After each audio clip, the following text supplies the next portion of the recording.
Awesome. Hi, Marc. Welcome to the podcast. How are you? Hey, Kathy, I'm doing well. How are you? Doing good. As you can see, I'm coming live from my beautiful bedroom. So your studio's a little nicer than mine. It's an office. I used to have like a corner in our living room, so it's kind of fun when we get to see what real life looks like, right? It's true. It's like I see all these YouTubers and it's like, they have the perfect setup and the backdrops and the uplights and everything. And I can do that if I turn my camera around and you see my wonderful desk. It's just not practical. Not in this conversation. No, Nope, not at all. I love that we can see that. So the last 2 years with quarantine and COVID, it's kind of become this, at least in my community, I'd love to hear if you're seeing the same thing, just kind of this chance to reevaluate where we are as far as our own spirituality, what it means to go to church.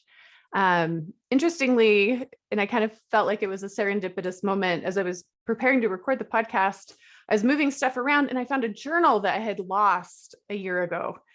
And I opened it up, and of course, it's like exactly to the right page. And it says, this is the second time I've gone to church since COVID. And just finding that again and remembering what that was like last year when we had, kind of gone back to kind of going, a little more often. But for so long, we didn't have that sense of community. So I'd love to talk a little bit about your journey, your story, what the last couple of years have looked like for you. And then I'd love to talk about like, what can we do to support those in our community? What can we do when we're going through a faith crisis ourselves? And how do we take this time to kind of reset, to heal, to recognize that we're different people than we were when we started out? Yeah, and I like that word reset. Fun fact, 2019, our pastor did a sermon series called Reset in January. And then we had a joke on staff where it's like 2019, Scott, you preached a sermon on reset. 2020, the whole world just pressed reset. So I like that word. I'm going to hang on to that word here for today's conversation. But yeah, as you already said in the intro, my name is Marc. For the last 2 years, I've been a freelancer. And so basically what that means is I have no bosses. I have thousands of bosses or hundreds of bosses. And every project is a new boss, but I'm my own boss. But it's been a wild, adventurous ride. But before that, though, I was a pastor of a local church for 6 years. And before that, I was an intern on staff at a church. Before that, I was at Bible college up literally where Wisconsin meets the Upper Peninsula of Michigan, very tippy top of Lake Michigan.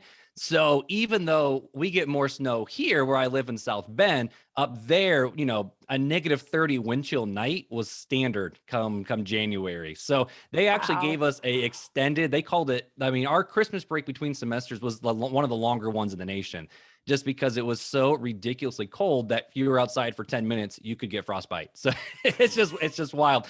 But yeah, so I have had a very unique adventure and a unique story. And some of it goes back to when I was a kid, and I should back up a little farther than that. So for me, I just want to say I come out of the Protestant world. That's probably the easiest way to do it. Grown up Baptist, always been a Baptist. I'm not all about the Baptist world, but then I found myself on staff at Southside Baptist Church. So that's kind of just, it is what it is. And so growing up, though, I grew up in what we call a Christian home, where my mother was a Christian, a follower of Jesus, and a Christian school teacher, actually. And my dad, he actually went to a school to become a pastor.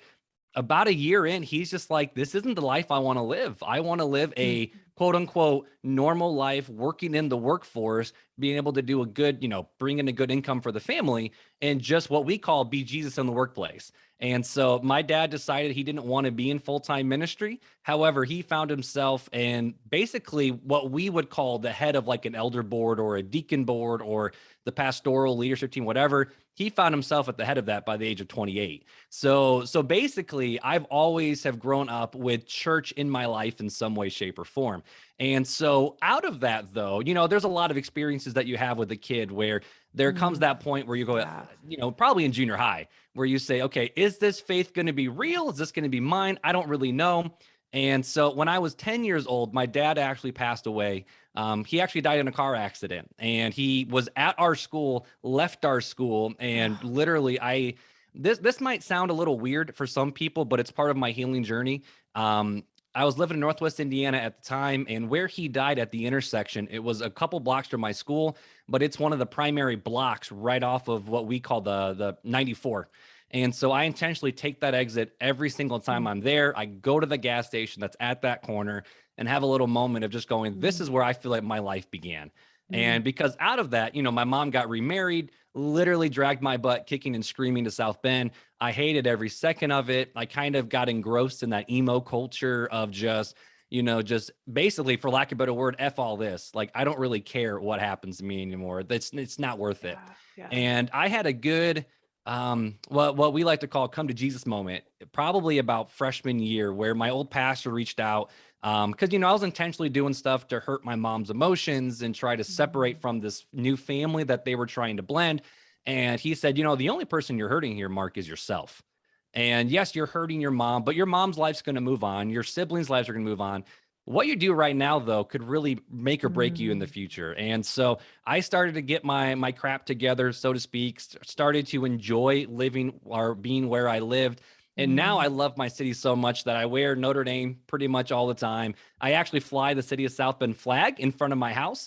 And there was an actual tried and true moment where I was like, you know what? God's called me to this city, and I don't want to ever leave this city. And so coming out of that, though, it's really cool when you go away to college. You never know where you're going to end up living after that. So I went away to we call it Bible college, but basically it was Northland International University. And so it was wherever you graduate with the degree, you graduate with a double degree. So you graduate with a degree in, history or teaching, but then you have a double degree of Bible. And so I went up there to study to be a pastor, but with my emphasis being actually in sports. And so I've taken every coaching class in the book, kinesiology, biomechanics, medicine, law, all that stuff for sports. And do I use it? No, I really don't. But, I started doing that, and I won't go into too much of the collegiate story, but that was kind of where I set my trajectory of, I feel God's calling me to be a pastor, to step into ministry and help people. Because when my dad passed away, the two biggest people that stepped into my life were my senior pastor and my youth pastor. It wasn't my friends. It wasn't the community. Sure, the church came around us. Yeah, 100%. And I just found this out. I forgot about this. But someone in our church every Thursday night or Tuesday night came over and did homework with us kids, so my mom didn't have to. Wow. And so we had a really big community that came around us. But I looked around and said, if a youth pastor could impact me this much, I want to go do that for another teen. And so out of that, I was in college. I got married at the age of 20 and was a full-time staffer up there doing marketing, which is kind of cool to see how God worked that out, where I learned how to do marketing just because I needed a job. And now it's what I do full-time. And but I got married at 20, stayed there full-time staff. Some stuff happened at the university. It came back home to South Bend, just graduated with Liberty Online.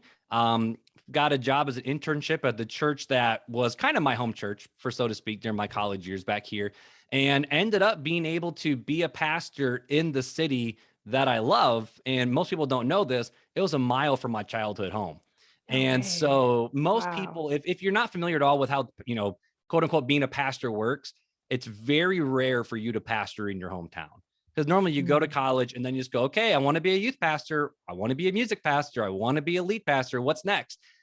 And I had the ability to, have enough connections to get connected with Southside Baptist Church. And so I went on staff there, and literally, after living how it works with being young, married with very little money, you bounce between different apartments and stuff like that, and ended up buying a home a mile from the church. So, I found myself literally in my dream job, in my dream city, working with the dream church. For lack of a better word, I had it made. And to the point that I was one of the youngest ordained pastors in the entire Southern Baptist Convention by the age of 24. Wow. I think is what it was. And I had my master's by the age of 24. So as far as professionalism goes, I reached every single goal and plateau that I had by the age of 24 and into 25, which is just dope. It's awesome. Who can say that? And where my story starts to change, and this is even before COVID, and COVID just accentuated a little bit. So we can go into more parts of the story if you would like. But in 2019, I actually found out my wife was having an affair. And from there, found out about the affair. She moved out a little bit later. We got divorced 6, 7 months later. And from there, my world literally destructed. And this is 2019. So this is even before COVID happened.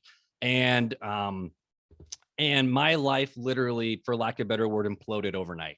And because of that, I rarely have made, I should say this, besides the stupid teenager decisions, as far as an adult, I didn't really make a lot of bad decisions. But, out of response of the pain that I felt, I started making really poor decisions and making things that, when you're so emotionally hurt where you're like, I can't believe my best friend did this to me. And I can't believe this is now my story. And I'm a pastor who is now divorced and my kids are now a statistic.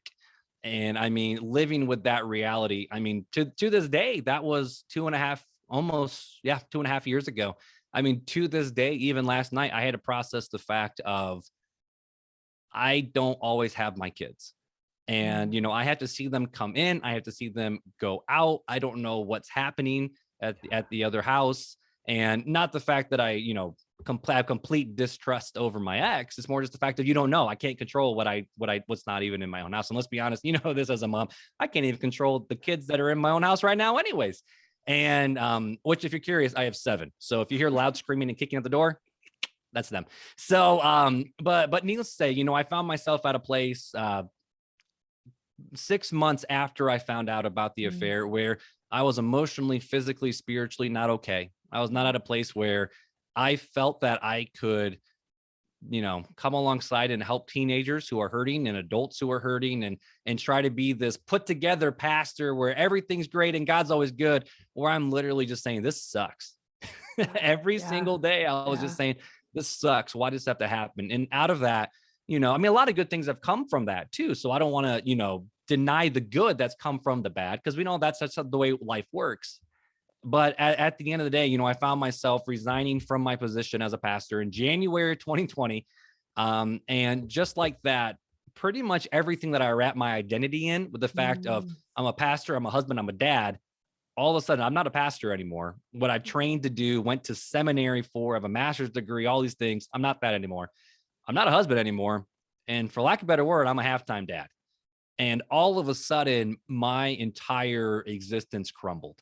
And some of that was, because of my own doing. And some of that was because of things that I couldn't control, outside exterior forces. Then I know you talk about that all the time of there's things that we can control and there's things we can't control. And the things I could control, I controlled a lot of that phenomenally well. Some not so much, because when you're broken, broken people do broken things. And but coming out of that, I resigned and I found myself going, what the heck am I going to do? And, I started applying and trying to do different jobs. And then all of a sudden, COVID hit. And thankfully, the church asked me to stay on till the end of that school semester to help my seniors graduate, keep the wheels on the machine, keep the things going. But, I had some really great opportunities lined up and everything disappeared overnight because of COVID. So, and you asked me about how do we deal with this inside of COVID and the mental anxiety and finding community and all these different things. I pretty much lost my entire community before COVID even began. And so because of that, church, every church is different. Our church, we have something called connect groups where most of them are Sunday morning where they just meet at church. But we had one of the very few active, growing, thriving small groups that met, at my house. It was a group of, we had like 7 couples, all under the age of 30. And then some were over 30. And then we had to keep, joking that we used to be the under 30s married. And then we're like, crap, we're now the 30s. Like we're at that place, guys. And so, but because of that, at the same time that, my situation in the affair and the divorce came out, another person in the small group, stories of, that I don't know if it was an affair or just exactly all the details, but, stuff broke with that couple and they ended up getting divorced. And, we started splintering a little bit and then COVID hit. And just like that, I lost my community. And so even before COVID hit and going into COVID, I very much found myself in a place where a lot of people felt in COVID, where all of a sudden we're stuck at home. We're working from Yeah. home. We don't exactly know what's going to happen tomorrow. I found myself that even before COVID happened. And then COVID just Wow. accentuated it. Yeah. And I love what you're sharing, to go way back to Yeah, I when fire hose you there were for in a high second. school. No, this is I asked a lot of questions all at once, which I shouldn't do, but when your father had passed, Mm-hmm. and it was those pastors that showed up in your life, that is what led you on your path, that you wanted to become the thing that mattered the most Mm-hmm. in that moment. And I think one of the myths that maybe we tell ourselves sometimes with grief and with hard things is, oh, we've already done the hard thing, right?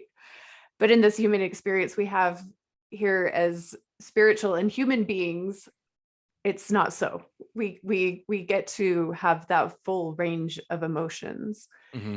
And those 6 months of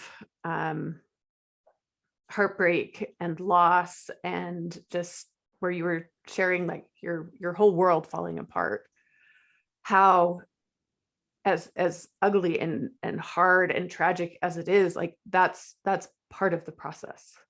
And that's part of the healing, is to have the wound opened up, And right? So that's it. that And that's the light can exactly it. come in. It's Yeah. like so I know this is old time news, but for some reason I've been obsessed with Hamilton, like the musical this last month, and to the point where I'm watching it and I'm listening to, and I'm like, I know this came out years ago, but this is just where I'm at. And one of the lines that was said in there from General Washington to Hamilton was, it was the fact of dying is easy, living is harder. And then he said, living's easy, but ruling's harder. In the same way with our pain, being hurt is easy, healing is harder.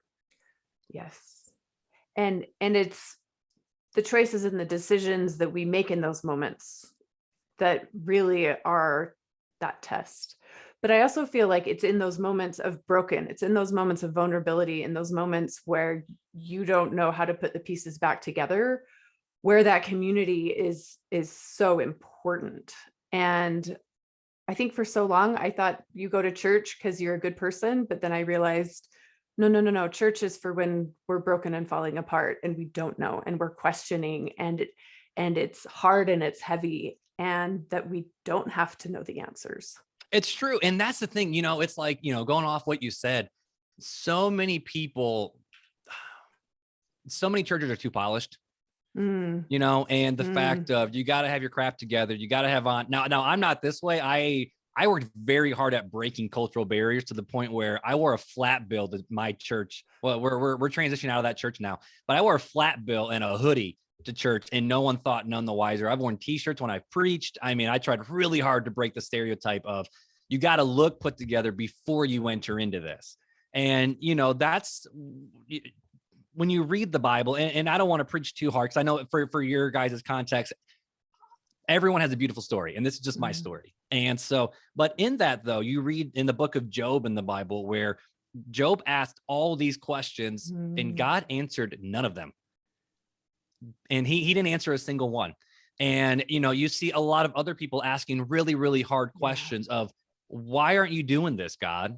Yeah. And there's no response. You see David in the Psalms of Lament, which I will say this, I'm one of the probably I don't know if very few is the right word, but I'm a Baptist pastor who thinks you need Jesus and a therapist too. I've had the same therapist for 2.5 years. In fact, I'm going to go see him in 2 days. And so he's also transitioned into both my personal therapist and my marriage counselor too, which is really, really fun, really cool. But my counselor pretty much beats the same drum over and over and over and over and over again of the fact of, you are not your problems, but your problems help mold and shape you and our response to those. And with David in the book of Psalms in the Old Testament, David says, where are you? Like, Lord, where are you? I'm surrounded by my enemies. Everything good you promised to me, it's obviously not happening. This just sucks. What the heck? You said you were good. You said you were faithful. And I find myself in literally the pits of despair right now. And by none of his own doing. And sometimes it was his own doing, but most of the time, not of his own doing.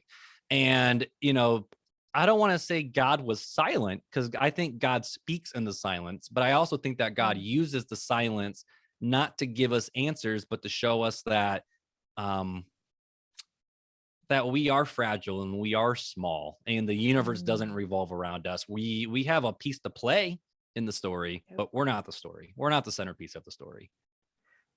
I really like what you said about in my community, we have a bishop, and I think oftentimes people think, oh, if you're meeting with the bishop, you don't need a therapist. And I think that's really important to delineate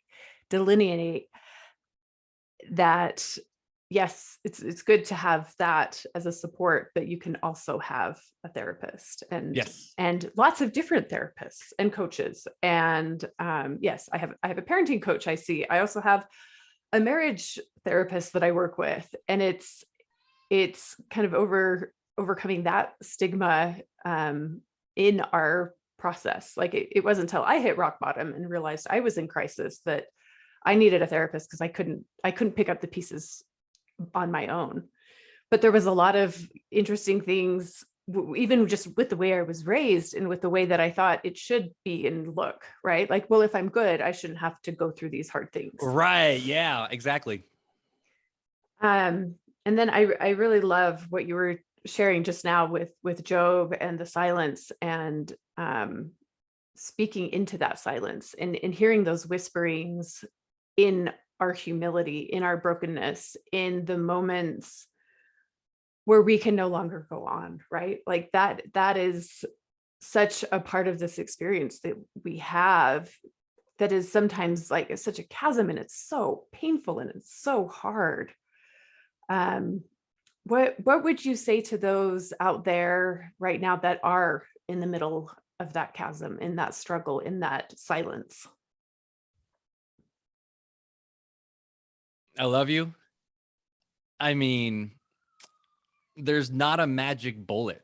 There's not a magic thing I can say, because some people, like, tragically, a lot of Christians will do the whole, oh, God works all things out together for good, which is true, which is a spirit, like it's a scriptural truth. But at the same time, we don't know. We have no clue how this is going to work out. And looking at my mom's life, she lost her husband, my dad. She got remarried, and it was bad. It was a bad situation. And then they ended up getting divorced. My brother, he should not be here. He should have died. Every ounce of blood in his body is not his own, because he had an aneurysm that erupted. Hit her oldest daughter, and I didn't say this in my story, but the person my ex had an affair with was my sister's husband. So just like that, watching both of her older kids now have to walk through the pain of being cheated on and being left and all these different things. And I look at my mom, and if someone's looking at her and they could say, who sinned? You? Did you sin? Did your parents sin? And or what bad thing did you do to cause this? And the answer is just, it's the brokenness of the world. Right. And I talked about this a little bit in I think it's about this in my about page a little bit. Underneath the section of just call us the modern day Brady Bunch, where it talks about Beth and I love our story because as Jesus written all over. Our family made up of 7 kids, all born from 4 different sets of parents. We can go into that because my wife fostered 5 girls, and they all turned into long-term placements and into adoptions. She didn't go into foster care to adopt. She went into foster. But it says we both learn that there's beauty that can come from the brokenness, and we are blessed that this is our story. And so I don't want to say it's all going to get better. It's all going to get good. Your bank account's going to be full. If you follow, the way I believe and follow Jesus, you're going to have health, wealth, and prosperity. I don't know what it is. And so many times it's not the destination that we need to be focused on, but who are becoming in the journey, I really think is what it is. Absolutely. And so if someone's finding themselves stuck in the mire, in the grossness of life, what I've always told my teens and fellow adults that I've counseled over the years, and I had to tell myself, is the fact of, this is not the way the world was supposed to be. This was, the brokenness that we're experiencing in the world.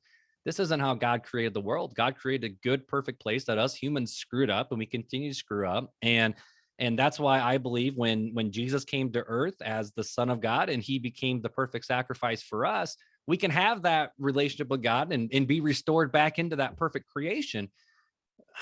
But Jesus and God doesn't always promise to fix it. Now, one day God will fix it all. He'll make all things new. And again, I don't want to preach too hard. That's just what I do. But where a lot of my hope isn't in tomorrow in terms of, oh, tomorrow the kids are going to get their crap together. Oh, tomorrow, I'll try harder. Tomorrow I'll do this. It should be focused on the fact of right here, I'm called to do the best with what I can with the gifts that I've been given. And some people have been given bigger gifts and bigger talents and bigger abilities, but this is what I've been given. This is what's in my hand. So I'm gonna do the best I can with what's in my hand and just just pray, that God will make all things new. And at the end, I'll stand before him and he'll say, you know what, Marc, bro, I think he's gonna say bro to me. I don't know why, but bro, you did good. You did good. I love that. Thanks for sharing. It also feels like you're not sugarcoating life, right? I feel like so often when really hard things happen, we have these, terrible platitudes that we say that are not helpful in those moments. And the ability to be present in that moment, to not wish it away, to sit with it, to work through it, to not just wish for tomorrow and hope for tomorrow, but to recognize the gifts and the talents that we have, and the ability that we have to take those first steps, to keep going, and to have all the messiness, right? And it still sucks. Like, that's it. For I mean, sure. and I don't want to say Right. life sucks, but the sucky parts of life really suck. I mean, you know, this is one thing that I try not to be, as a pastor, I could counsel, but I wasn't a counselor. I wasn't a therapist. I called myself a mentor. And people said, what do you do for teenagers? I mentor teenagers and I help steer and guide them to the point now where, man, they're getting married and having babies now. And that makes me feel old too. But like, to the point where one of my, she was one of my kids. And so I had, my whole student body, which was made up close to 50 students. And then I had the ones that were a little closer. And then I had the ones that were my kids. And, one of them that are my kids, she FaceTimed me yesterday because she's going through some real world crap. She's a student down at one of the public universities and here in Indiana, and she's an RA, and she's dealing with some real hard stuff. And that's bringing her to a lot of faith crises as well. And through all of this, my story didn't just affect me. It affected our church. It affected our small group. It affected my entire student, my entire student body is what I call them. Yeah. To the point where to this day, I'm still counseling and mentoring teens that what happened 2.5 years ago, because we still sit there and go, man, the whole trajectory of life, a whole trajectory of our entire lives changed. Yeah. And the hard parts of life suck. They really do. And to the point where, I found myself like I think of the story of Elijah. There's the Old Testament's full of really cool stories, like the story of Elijah, where he just had this awesome, for what we would call these pinnacle moments of life, where, life couldn't be better. I just kicked some butt. This is awesome. And to put it into real world culture for us, it's like, the really terrible people that I don't like at work, they got fired. I got promotion and I got a pay raise. Like, this is amazing. Like the mountaintop experience. And then all of a sudden the queen of Israel said, Elijah, I'm going to get you. And the way what you did to my priest, I'm going to do to you. And then all of a sudden he found himself at a creek. And he literally just said, it would be better for me to be dead. It would be better for me if I wasn't even alive.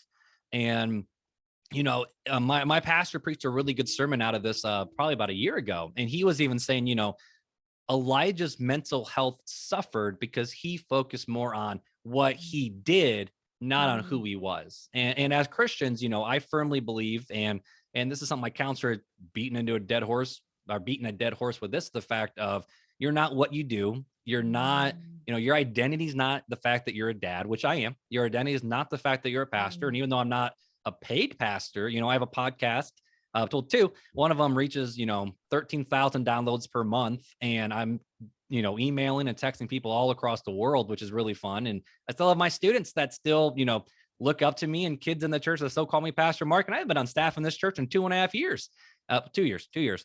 And, I'm trying to get back on track where I was going with all of this. All of these things is the fact of, that's not who I am. That's just what I get to play in the whole story of life. That's the role I get to play. And the idea that our identity changes, right? Oh, 100%. Our identity is, I mean, even sometimes from morning to afternoon, I feel like we get to have this juxtaposition of all of the emotions, all of the experiences, where we can have, very much like Elijah, like to have the great joy, but then to have the great sorrow, and it can all be in the same day. It can be even within, a couple hours of Pre-coffee each and other. post-coffee. Let's just be Right? honest. Let's be honest, because caffeine matters in our day It's and true. how we perceive the day. But that our identity is not our religion. We get to commune with God, and we get to be a part of a community, but we are not religion. And that's it. And, there's been a really, and there's a piece of me that likes this, a piece of me that really doesn't, where people say, Christianity, it's not a religion, it's a relationship, which I agree with.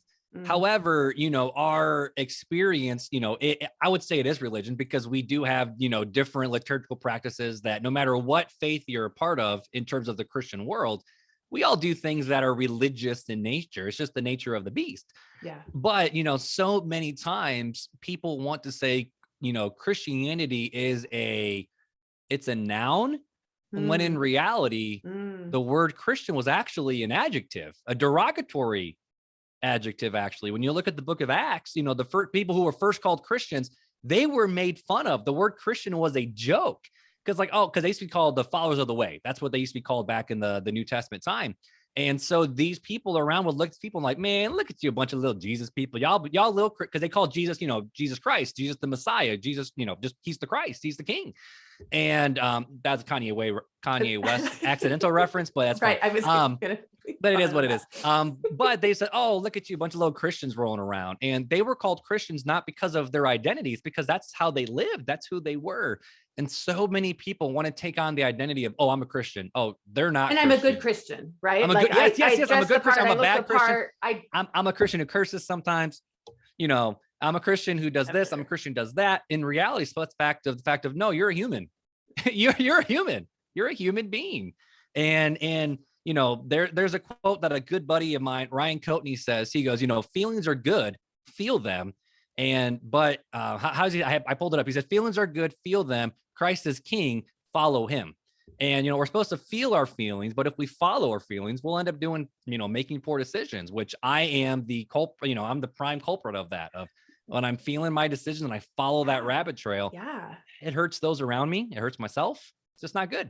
And realizing that we aren't those emotions, right? Like I feel anger, like I am not anger.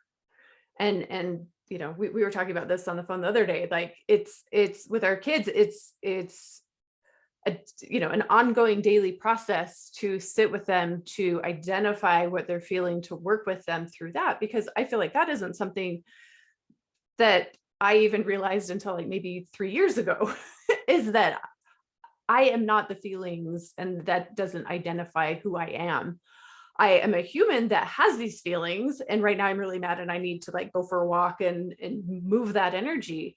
But I am not my feelings. Also going back to I am not the things that I do. I am not identified by that. So kind of going back to these moments of faith crisis and these moments of identity reset, maybe, is what we get this chance to look at who we are and to question, what is it that makes Marc? What is it that makes Kathy? What are the divine gifts that I have? And what do I get to share in this world with others? Right. And I like that you said divine gifts. I'm gonna start using that more, because I normally just say common graces. These are things that all of us get to have, even though we just even though we don't necessarily deserve it. Like, these are just things that we have been gracefully given. And I think you'll agree with this too, is the fact of, when you find yourself at your lowest low, that's when you discover who you really are and what you're really made out of. And at the end of the day, you don't get to experience that in the highs. You get to experience them in the lows and the valleys and the darknesses. I don't know if it was Bob Ross who said it, or if a different painter, where he said, paintings wouldn't be beautiful unless there was dark, shadowy places to accentuate the bright. And sometimes we have to go through those dark things to figure out where the bright is.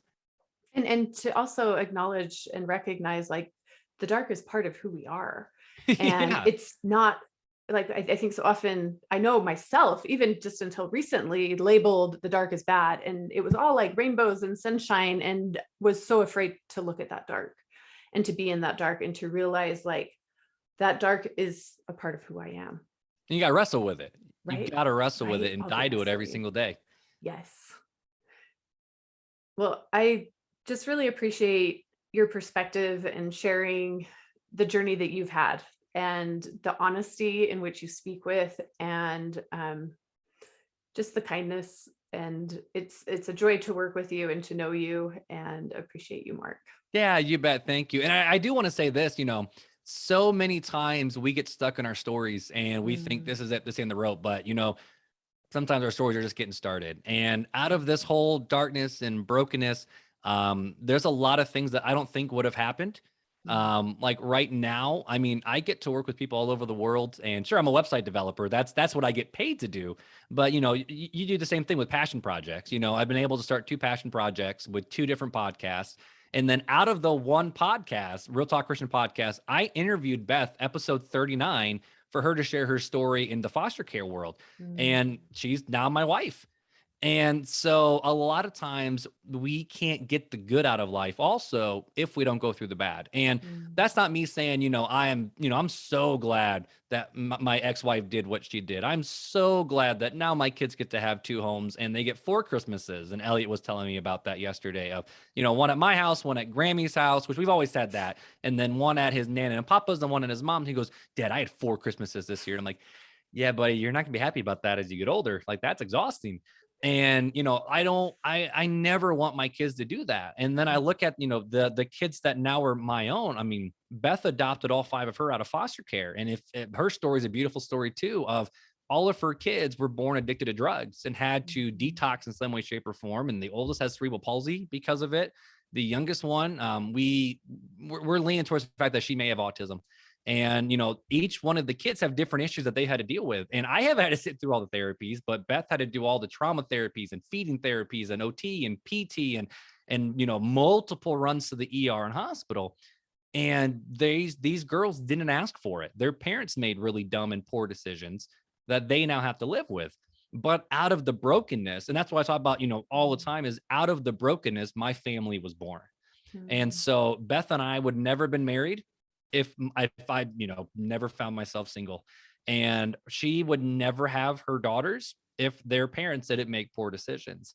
And we would never have the things that we have in life or be able to do or minister to people that we minister to without going through all of that stuff. Like, do I wish my dad died? No, I would much rather have my dad here with me. I could have really used a lot of that help. Do I wish that I went through a divorce and had to deal with the process of an affair and all the different proceedings? No, I never wish that upon anybody. Do I wish that all of my kids don't have or had a perfect, the perfect kid story where I grew up and it was fun and mom and dad loved me and now I'm a doctor? I would love for them to have that story, but they don't. And that's okay. That's what it means to be human. And I think us in the Western American culture, we've gotten so used to comfort and that mm, nothing bad ever happens. But it wasn't until recently that good things were rare, bad things were normal. And nowadays we expect good to be normal and bad things to be rare.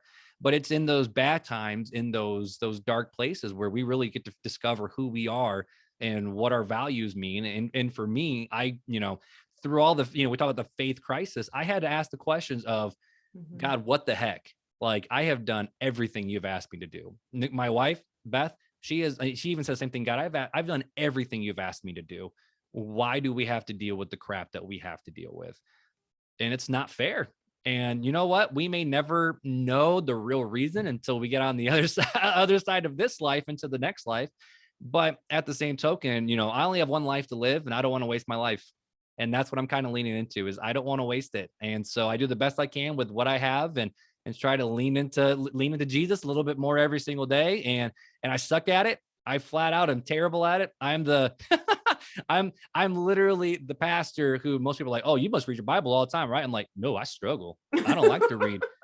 I went and got a master's degree and paid people to tell me what to read because I don't like to read.